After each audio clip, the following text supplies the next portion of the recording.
for contestant number 4. She goes by the name of Sasha Gray.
Ladies and gentlemen, if you would show some love for contestant number 4, Sasha Gray.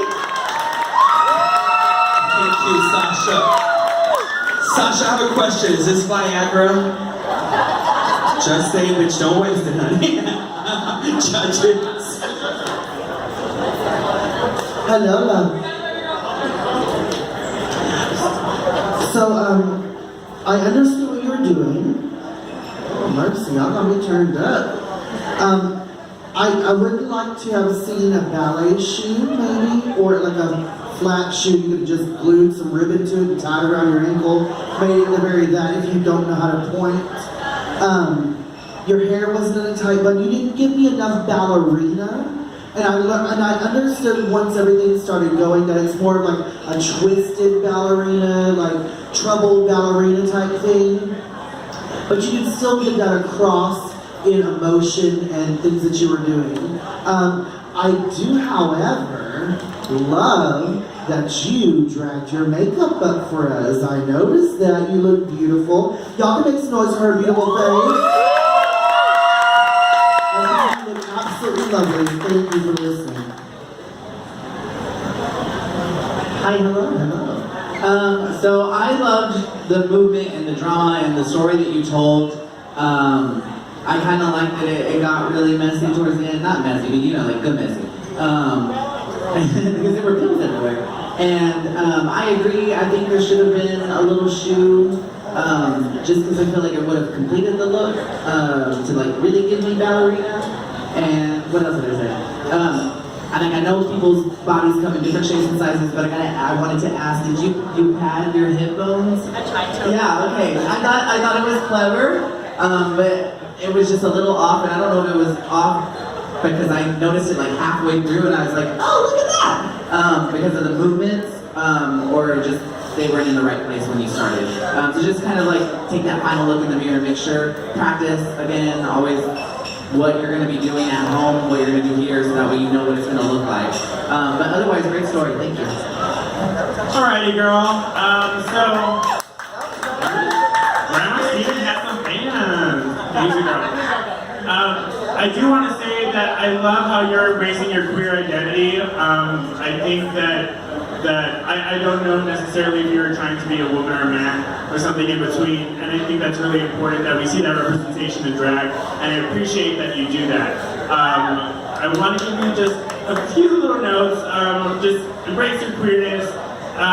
You were missing sounds, and I think that could have been a really important detail in your storytelling, just because there was moments where you could have needed a pop or something, a kabam or something, in those moments that were a little less paced. But in the beginning, I noticed that you slipped, and I noticed that your skirt kind of was having a hard time going down. Now, what I will say is that I think that adds to a story. So the story that you intended to tell isn't going to be the story that actually happens on stage. And so you embrace that. And I personally think it told the story of a person who was attempting to be a ballerina, wasn't doing so well, and was going through all the repercussions of body harm, maybe resorting to maybe stripping girl.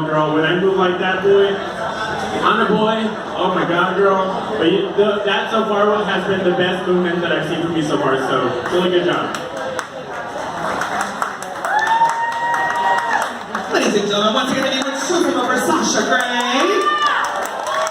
Thank you. So, Justice, does this make 4 people that have not used your word or sounds? Is that right? Yeah, girl. Okay. I talk so much. That's okay. Just one drink. Details. Just one drink.